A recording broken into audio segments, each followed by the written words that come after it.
he wanted to pick your brain about the transition from corporate America to independent journalism and production, the way you're doing it.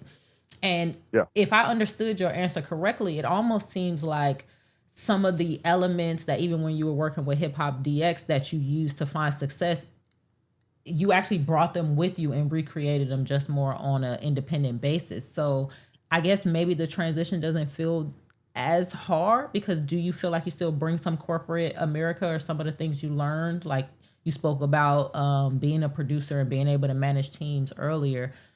Do you feel like that's a hard transition where it's completely different, or do you feel like it's just you mastering that world and then taking that skill set to bring it independent? I think, like, I always think about like, people ask me all the time, like, do I regret going to college, Really? And because, in the grand scheme of things, especially if you're going to college now, it's a real debate on whether that's the best use of the money. Not necessarily what you're learning or not learning, but like, is that the best use? Oh, hold on a second. Yeah, sorry. When you come in, you have to check in at the. Okay. I turned you down. I turned you down for a second. Over there, but I guess I can't. I turned him down. Y'all ain't gonna know where Justin is by listening to the side of the thing. Hello, I turned you down, Justin, because I didn't know where you was. So it's true. I'm outside. You gotta watch out. I'm outside. Yeah, I turned you right on down. Yeah, you ain't about to. They ain't about to find Justin off of this. December next time it's still like. Hold on, I turned him down again. I don't know who Buddy is, but do he see the AirPods? No, I'm just playing. Hold on, let me turn Justin back. He was the security guard. I was trying to cut through this parking lot to get to this other block, and he told me I'm not allowed to do that. No, he told me I needed to check in. I'm like, there's nothing to check, so I don't even know if it cuts all the way through, so it might not have worked out.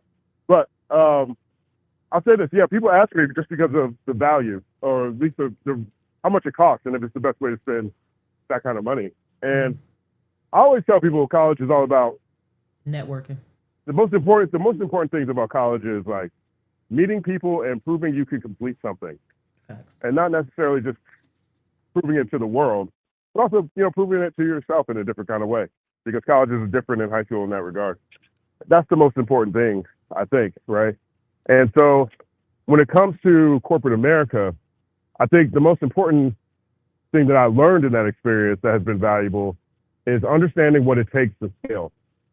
And so, like, when you work in a corporate environment, you get an understanding of like how many different pieces are a part of whatever this company is doing, right? I mean, you get to a point where you're selling, you can be selling tires, but you've got a whole department that's job is just to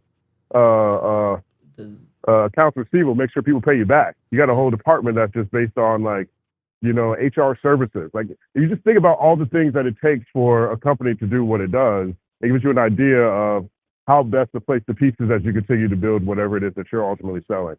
And so that sticks with me all the time. Like, that is, without question, something that's absolutely at the forefront of my mind, but also comes in handy when you start thinking about things like, okay, we made a great video. How can we make this video at this quality faster? So what things did we do this last time that might have slowed that process up? How can I get to the point where I'm dropping videos of this quality at the highest clip possible without, losing while still being able to grow? Yeah. Right. Because a lot of people don't understand, like, the difference between the breakdown of the DX and the breakdown since I left DX is we got fucking good. We got so good at being efficient. We got so good at being able to like synthesize so much different information, obviously, because we're the #1 hip hop news site. So we've got everything sitting right here. Right. But it's more than just that. It's how do we turn that around, turn it into scripts every week and videos every week that hit, you know what I mean? And so all of that was just corporate experience. All of that was just basically, things that I learned or I took away from my time at Bank of America Merrill Lynch. And so I think all that's really, really crucial. I think the biggest challenge that I had for me personally was I didn't know how long it was going to take for me to actually start making money. And so that part, that's an important thing. I left at an age where I could risk it. I didn't have a wife. I didn't have any kids. saved a whole bunch of money. The whole economy collapsed. So, it wasn't even worth it really trying to find another job anyway, even if I wanted to, you know what I mean? Like, so, but I budgeted 5 years. I had a 5-year budget. And I said, all right, after 5 years, if I'm not on somewhere, if I'm not getting paid to write about rap music, I'll revisit how much I'm enjoying it. Mm-hmm. And if I'm enjoying it and I'm still not getting jobs, I'll just go to journalism school. Right? Because that's the other thing that going to school does. It proves you can complete something. Exactly. And if you get that paper that you complete something, you take that to the place you want to work and they say, oh, you complete something. Exactly. You know what I'm saying? So, and so actually, out of 5-year budget, I made it 3. I got to 3 years. I'm like, oh shit, I am almost out of money. This is going to be a problem. Mm-hmm. Because I was having the time of my life. I felt like I was doing great work. I felt like I was closer to the sun than ever. Mm-hmm. But, my budget was. So I had to make a decision. My first thought was, all right, let me just go back. Let me go see if I can get a job in finance real quick. Maybe I'll just get something lower impact. Okay. And that would just help keep the lights on. But I couldn't do that because, again, the thing that was propelling my progress was how available I was. And if I had to go to work, at least for me, this is in my mind, I'm not trying to speak for what anybody else should do, but like with me, the idea of having to go to work 8 hours a day or whatever slows down that process substantially. Right. Yeah, and it puts me in a position where I got to make choices. Mm-hmm. Like, can I go outside? Can I loiter out bees until 4 a.m. until Raekwon comes out so I can ask him about the purple tape too? Or do I have to go to work? Gotta go to work. You know what I mean? Like, I didn't have choices. So I was like, no, it's not going to happen. I'm not going to be as active. I'm not going to be as present, because a huge part of all of this, and anything in entertainment, truthfully, is being present. I had a great friend of mine, had a great gig at Apple. Didn't necessarily work out for him. Mm-hmm. When he got laid off, and the biggest reason was, at that level, for a company that size, it was on the entertainment side, they expect him to be present. They expect him to represent the brand. They expect him to represent the company. Absolutely. And that's something he was just reluctant to do one way or the other. But that's their measures of success, right? So anywhere, if you go find people who work at streaming platforms, most of the people who run like the playlist thing or whatever streaming platform, mm-hmm. their biggest measure of success is how many artists know them, how many labels know them. Like, so in entertainment, half the battle is just being seen. Wow. And if I got a job, that was going to be a problem, right? So I was like, no, that can't happen. So then I was like, all right, well, what's this look like if I just go broke? Like, how bad would my life look if I just have no money? I mean, I'm living in Brooklyn. I got a grandma I can live with, Mm-hmm. she'd take me in. I could move back to South Carolina. I'm like, okay, what's that look like if I move back to South Carolina? Well, I got 2 fraternity brothers who both of them, each of them own their own nightclub. So that's like 2 venues. I know rappers now, so I can book people at the venues. And when they come to the venue, I can get an interview. So that's like still steps in the direction I want to go in. You know what I mean? So it's like, and I can do interviews. I can do phone interviews or Skype interviews. So in my mind, even in the worst situation, I saw how this was still going to work out.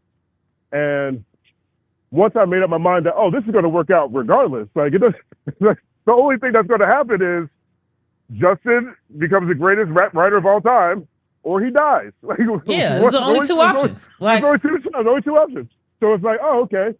Well, that exercise separated me from the fear, the stress, and the pressure that I felt because I was running out of money.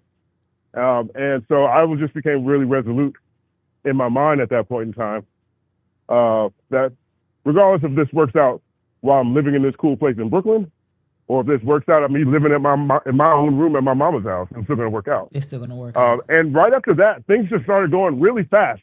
And so like a week after that, I got the Homeboy Sandman, First of a Living Breed album review, which was really important to me. Then I got the Lupe Fiasco Food and Liquor 2 review, which was like my dream review at that point in time. I always wanted a Lupe review on a major publication. Then I got invited to... Sorry. Right. Okay. You know how I'm rapping first and 15. All right, let's go. I'm listening. All day, every day. So then I got invited to Atlanta to do on-camera interviews for DX at A3C, which is where I met Dame and a lot of Funk Volume guys. And most importantly, the COO of the company. So I was able to build a relationship with him. And then 2 weeks after that, I get the Good Kid, Mad City album review. A week after that, that becomes the most read review in the history of the company. Wow. A week after that, they invite me to their New York on-site company retreat. And after that meeting that night at dinner, they offered me the editor-in-chief spot. Right. So a lot of that is just, and at that point in time, I'm literally like 3 months away from quitting. In my mind, I'm like that meme with the guy digging for the diamonds. And it was like right there with the pickaxe. Right. And the other guy turns around and is like, that was nearly me. You know what I'm saying? And so that is something that I also not only take from like different books I read and just, having a glass half full mindset in general, but that is also something that I took from my corporate experience, because in my corporate experiences, I've never seen, any group create a budget that they actually thought they were going to hit. Exactly. It's like I always see them do these. This is like the starting point. Right. Anything could fucking happen from here, but this is like, okay, just kind of wetting our whistle on the money here. Like, okay, this is where we're going to start. I agree with that. Exactly. You know what I mean? So that let me know that, even what I was shooting, even though what I was shooting for was a little bit more nebulous, and the product that I was actually selling, words about a product people don't buy, might be a little bit more difficult to quantify. You know what, Justin? Right. But I didn't know. Go ahead. I'm sorry. I feel like this is the round off at the end. I'm gonna miss something. Go ahead. This is the round off. Yeah. So but I knew more than anything else that I needed to be as ambitious as possible in order to make things happen. So anytime I touch people who think about making that transition, once you get past the fear, or at least you get comfortable with the fact that, if this is even the case for anybody, but once people get comfortable with the fact that I don't know how much money I'm going to be making or when money going to come in, once you get comfortable with that, it becomes a lot easier to strategize. I always think about money and revenue as an energy exchange, and it comes from doing good work. So I put more focus on doing the best work possible, and everything seems to work out. That is fucking fire. Shout out to that. Just listening to this breakdown of sorts, we kind of had that in common. I didn't necessarily come from corporate, but I was somewhat anti-job because I knew that I could create something on my own. And I was like, if I'm at a job all day, I'm not going to have the time to do it. And I think it's because I'm a systems thinker. Now, I was a systems thinker before I knew what systems thinking was, just like I was a philosopher before I really knew the depths of philosophy. But I process things in that way too. Like, what are the elements required to put together a team to reach this goal and to put it together in a way that's scalable? And I think when I would interact with different companies, I would be paying attention to that too. So it would feel crazy to me to be like, well, I'm just going to work here. Where it's like, no, some human being, a human just like me, organized this group of people to make this huge thing. I think that I could work. I would be a great worker. I'm great on teams, but then I can build something and have the ownership myself. And it definitely included accepting being broke. So that's why it's so why it's so funny to hear you say that, because it definitely was a level of, okay, what if I'm just broke though and I still do it? And that actually was one of the best decisions I ever made. Not being so hyper focused on, no, I want to have a certain level of money every week that I can depend on. That is what gave me the time and the space to learn so much about this tech, to work together with so many different people, to work in so many different roles, where now I do think I'm pretty well positioned to really build up this brand new thoughts, whole Elements universe in a great scalable way. So when you get a chance, I want you to check out the website, because of what we have done. We were talking about it earlier, the crew, all of us on the stream. But I added this tech element where it's summarizing our conversation and making articles.